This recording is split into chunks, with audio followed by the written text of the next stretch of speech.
I am in Porticello, which is a little fishing town outside of Palermo. And I really wanted you to see this because it's such an inspiring place and it's so important to the novel. Because in contrast with Palermo, which is the capital city, hustle and bustle, lots of people, this is a tiny fishing village. And I'll show it to you later, but I really wanted you to see the sea. Because these fishing villages made their living on the sea. And it's not just making a living, it becomes part of who they are. They are fishermen. And by the way, especially in the 1800s, the whole town is fishermen. Everybody in the town fishes at night. They fish at night with nets, with lamps. They go out together, not one man in one boat, 6, 8 men in the same boat. So you can imagine the unity and then the closeness they have. They're all family, they all know each other, or they're all related. And what is so interesting about that is that I happen to be here today on the special festival, which can be a 2-week festival, which is the festival of the Madonna del Lume, which is the Madonna of the Light. Because the fishermen of this village, and it's typical, worship Madonna, and what they're talking about is show us the light. When you think about what they're worshiping, first there's a literal light on their boats that brings the fish, because they feed their families on this, especially in the 1800s. Is the difference between starvation or sustenance. But also they pray for the sustenance of their family and to the Madonna for protection from the sea. The sea is a dangerous place for 6 men in a rickety boat in the 1800s. And they have to read the weather. They have ways of reading the weather. This will be in the book. You'll see it. Whoops.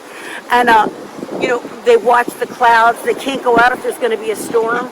But the one kind of storm they can't predict is the Scirocco, which is a dust storm that comes from North Africa. And it can come on very suddenly. If it's yellow dust, it comes with no rain. If there's red dust, it will probably bring rain. But to sailors, that can be that can be perdition. You could die. And so they pray to Madonna at the Madonna del Lume festival. Please protect us. Please show us the light. Please show us the way in the darkness, because they fish at night. Please get us home, and please protect our family. And you need to see this as a Tyrrhenian Sea. It's like Sicily itself. There are its cities for sure, but there's so much coastline in Sicily. That's why it was so valuable a trade route. It's right in the middle of the ocean, and so much of Sicily is about the ocean and about its beauty and its power and its majesty, but also its fury.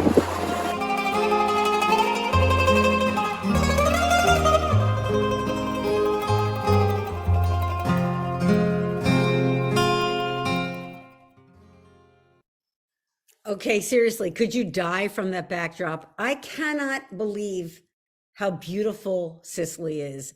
And there is something about the sea that really is so remarkable because it's wild, it's unruly, it's untamed. Like, it's not like a beach with umbrellas. It's rocky and there's no control. It is pure nature right at your doorstep. And also the drop dead blue of it. I'm a sucker for warm water. I like when the water's really pretty and different colors in the water that are light. And when you see the Sicilian water, actually, I thought they got it pretty well on the cover. I was like, it's like teal, it's turquoise. You can't believe that is a real color. Like sometimes it's aquamarine. It's just remarkable. I couldn't believe it. And I sort of wanted to say what I did in the book was, you're telling a story. So it's about these 4 main characters and how their lives collide and how they give rise to the first family, the first crime family in the world. How the mafia was born is what loyalty is about. But of course, it's a story and it's told through characters. And so if you have 4 main characters, 2 are from Palermo, which is the capital. And we learned about that the other day. But one is from a farming town, but one is from a fishing village. And so for me, I had to go to a fishing village, and I went to more than one, but Porticello was the best one. And it was so illustrative. And you can sort of see, I want to take a minute to show you some pictures because it'll elaborate a little bit on what you see in there. First off, this is what is right. This is what it looks like, the ocean. I mean, I don't know. This is stunning. It's just stunning, right? But what I wanted to show you also is that here is the ocean, right? Now, this is in Porticello. Here is the dock. and you can see the boats right there, right? But what you also see is the tables, because in modern times, nowadays, it still happens that the boats come right into the harbor. The fish goes right there. You know where it goes from there? To the restaurants. Where are the restaurants? Across the street. I ate at a restaurant which was across the street from this harbor, and I ate fish in this restaurant that had been caught that morning. It is remarkable. And that's what I really wanted to get in the book, was sort of talk about what life was like in a fishing village. I touched on it a little bit and in the video, but to make it come to life for you, because what you have to understand about Sicily, we're talking about what gave rise to the mafia. Part of it was that life there was so hard. To make a living, to stay alive, for your family to survive was pure hardship day after day. And with respect to fishermen, it was dangerous. That's why it's not an accident that the church there is called Madonna del Lume, Madonna of the Light. Because, as I think I mentioned, but I should slow down for a change, which is that they fish at night. They leave when it's dark and they come back when it's light. So that, given the vagaries of rain and storm and all of that stuff, you could die fishing, and plenty of people did. So actually, when you go to you go to this Porticello, you'll see at the harbor a huge statue of Madonna del Lume, because they all worship her, because they pray that she will save her lives. Now, when I do research, I'm talking a lot about location, and that's important, and setting is very important. And in loyalty, it gives you so much. That's why I wanted to show these videos, because you might not get there. I still can't believe I was actually, on these rocks in this beautiful, beautiful spot. Like I saw you guys saying Que Bella is beautiful. But an important component of research is talking to actual people. I know that sounds silly, but you got to talk to people. And even though it's modern day, you have to find out what their life is like and talk about what they remember, what their grandparents remember, what they know about the times in that village. I had a very narrow focus. Beautiful. Thank you, Carol. What was it like to live here? And I want to mention one person in particular that I met. This is actually the restaurant owner of the restaurant I ate in. His name is Franku Fish. That's going to come back and be meaningful in a minute. He is a lovely, lovely man. His English was pretty damn good, a lot better than my Italian, but we understood each other. Here's a picture of him and Laura, my bestie I traveled with, and me.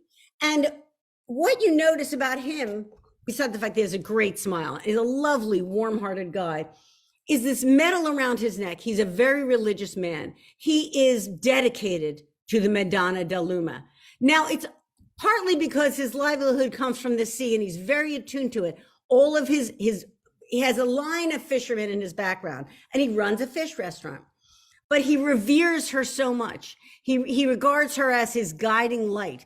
And that medal around his neck is because he belongs to a special society that is devoted to her. And actually, it has a sister organization in the United States. And he stays in contact. That's part of the reason his English is so good. It's really, really remarkable. Another person I met there is this guy. This is an actual boat builder. He builds wooden boats. And that's the kind of boats that are still fishing today. And you can tell that one really cool fact is the boats in Porticello and throughout, well, I'll just stay with Porticello, are traditionally blue and white. That is their convention. So sometimes they're a little more, like, even brighter. You can see the orange and the yellow. But I'll show you one really cool thing, which is that I was able, because I talked to this wonderful guy who builds boats for all the fishermen, who again comes from a line of fishermen. We talked about how he knows about the winds and how he knows about the sea, because obviously the wind affects the ocean, is that he gave me this really, really special thing, which is an actual piece of one of these boats. You can see, because it's that blue, because I love that blue so much. And believe it or not, the ocean is this color blue. I don't know if you can see it here. I'll hold it up really close, but it's actually even prettier. That it's like, pictures don't do it justice. This doesn't do it justice, but you see so much how the sea gives the people in a fishing village their identity. They identify their deity. Madonna is about fishing. Their lives are about fishing. All of the husbands fish. I won't tell you what happens in the book, but you will read it. I don't know, spoiler alert here, but it's really, really a fascinating and really, really cool thing. And sort of the fun fact that I wanted to tell you, which I learned is, so I told you that this man's name was Frankie Fish. That's the Americanized version of his name.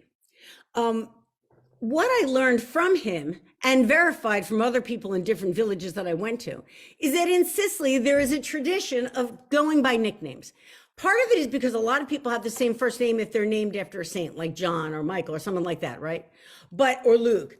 But part of it is also that it's just their way. So he's called Frankie Fish. Why? Well, there's other Frankies in Franco. There's other ones in Porticello, but he's the one with the fish restaurant. So he's Frankie Fish. Everybody knows who he is. A lot of that tradition also will give a nickname about the way you look. Jimmy Short Legs, or Tony Two Eyebrows, or if you had an embarrassing incident in your life. They told us the story of somebody who used to wet the bed. They would call him Johnny Bedwetter. And that name sticks with him forever. That is part of the kind of feel that I wanted to have, that in village life, as silly as it sounds, but when you understand that it's a tradition about Sicily, and you'll see in the book, there's Tony Onions because he sells onions. There's Mario Cow Cheese because he sells cow cheese as opposed to goat cheese. These are distinctions that are really made in these villages, and I went to plenty of them, including Porticello, case in point. But what's interesting about it is, since loyalty is about how the mafia was formed in Sicily in the 1800s, what gave rise to it. And as I've said before, it's not because of anything inherently bad in Sicilian people. It's actually, they're amazing, hardworking, resilient, faithful, giving, generous, wonderful, fun people. But it was the economic conditions that made them not be able to move upward. Right? Only nobility could own land. Only nobility could own companies. They just had to work day and day and day. But the tradition we have in the mafia, that you hear the joking about how, all the mafia guys have nicknames, right? You've heard that. Salvatore Teste, he's Chicken Man.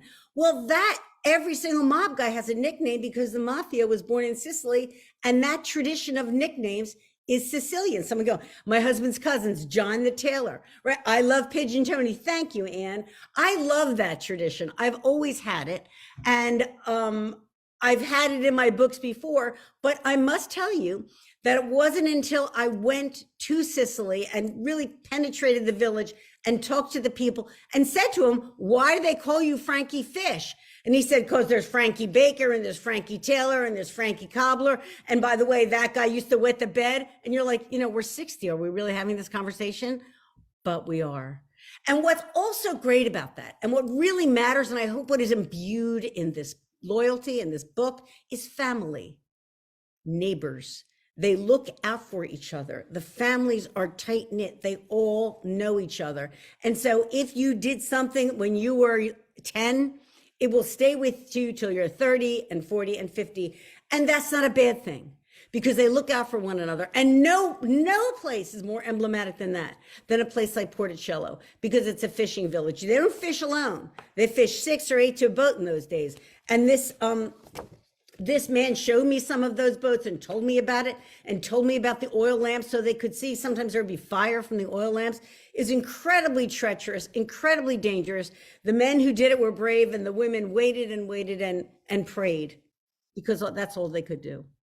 So that's the story of Porticello. And you will see there's a character in the book who's from there.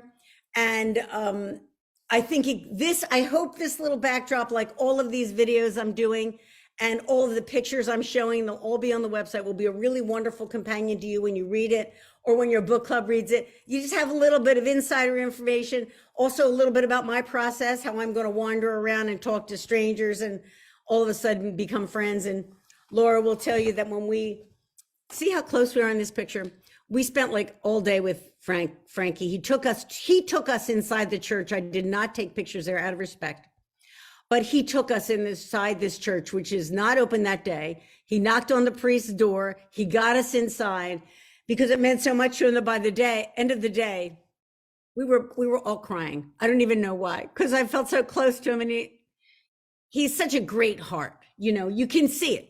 Like, this is someone you didn't know before, and by the end of the day, you're weeping in each other's arms. That's Italian. I don't know what to tell you. There's no excuse for it, but it's kind of awesome. And I want that emotionality in this novel, and I hope I got it there. So that's Porticello, Fishing Village, research and why it matters. And God knows that's why you have to go there, because you don't get any of that flavor to taste that delicious fish that he made us that was so fresh. I never tasted anything like that. And they make it real clean. In other words, there's not sauce, there's nothing fancy. It's just a piece of grilled fish that is perfection, like perfection. Porticello. That's our little fishing village lesson. Now, let's move on to the rest of our little show. You know, this is the time when we talk about the wonderful, wonderful advance notices Loyalty has gotten. I'm very, very proud of this. And there is a wonderful author. You know, I've talked before about other authors like Daniel Silva, Nelson DeMille. You've heard those names. They're very, very well-known, best-selling authors. And I'm very, very proud that they said wonderful things about loyalty. And I love their novels too. And I've spotlighted them on other videos. But I also like to introduce you to authors, I don't want to say younger, because that's ageist, but authors who are up and coming, whom I found just reading historical fiction, and I've really just fallen in love with them, and I think their books are terrific. So I wrote to one. Her name is Jennifer Rosner. I said, Jennifer, you wrote a book. Your first book was called The Yellow Bird Sings, and I thought it was really wonderful. She writes about the Holocaust, but she's also writing about in a way that you have not read it before, and in a way that is very much about family. And I really think she has a really wonderful poetic way with words. Her new book, which is coming out in March, is called Once We Were Home. And it's about the true story, based on a true story, about how children were taken from their parents during the Holocaust and during World War II. And how did they find their way back to their families? And did they find their way back to the families? And what did they lose? And what did they gain? So you may know Daniel Silva, who's terrific, but I also want you to know an author like Jennifer Rosner. She is really, really wonderful. I really did love this book. I was very proud to have gotten an advance copy about it, and I'm happy to introduce her to you. And I'll tell you what she said about loyalty. I forgot to do that. I got so excited because I like Jennifer so much. She said of loyalty, she said, a poignant, masterfully crafted, epic novel. I read that with the Philadelphia accent for you. Masterfully crafted. My South Philly is coming to the fore. I'm going to start over, try to sound classy because I wore my little jacket. Jennifer Rosner, genius author, said of my book Loyalty, a poignant, masterfully crafted epic novel set in Sicily during the rise of the mafia. Loyalty places unforgettable characters on a collision course as ambition and the quest for power threaten the bonds of family, society, justice, and love. That's nice. And it's also beautifully written. Like, it's a beautifully written blurb. Rich with intrigue and secrets, tension and tenderness. What? Not to mention the intoxicating scent of lemongrass. I mentioned that last time. Remember, they smell so pungent. I really wanted that feeling in the book. This is Lisa Scottolini at her best. Oh, wow. I'm so honored by that, by Jennifer's blurb. I really think the world of her writing too. I hope you give her books a try. She's got 2 and she's got a new one out in March, and I think you'd really love it. I know I loved it, and I was thrilled to say nice things about it tonight and about Jennifer. So that's that. Now we move on to giving things away. Yay. So you know how this works. You probably know better than I do because I always kind of forget the rules, which is why I'm going to tell you about the website. But we have a pre-order sweepstakes going, because if you pre-order Loyalty, I tried to match it tonight. I'm going with the lemon motif. But if you pre-order Loyalty in any of its forms, ebook, audiobook, the audiobook is read by Eduardo Ballerini, who is a frigging genius. I'm sorry, there's no other way to put it. He is. He's actually he's called the Golden Voice. That's a really achievement level. He has won awards. He's actually read Bennett's as well, if you heard that in audiobook. And he's nominated as one of the best audiobooks in the year for Bennett's. But he also did Eternal, and I begged him, actually. I was beggy. I was like, please read the audiobook of Loyalty, and he did, and it's amazing. I think I told you at Thanksgiving, I thank God for you, and I do. So thank you very, very much. And I'll see you next Monday night. Please do enter, and we'll have a new video, another author, and a lot of balsamic, which is to die for. Thank you very, very much, and have a great, great night. Thanks again, everybody. Bye-bye.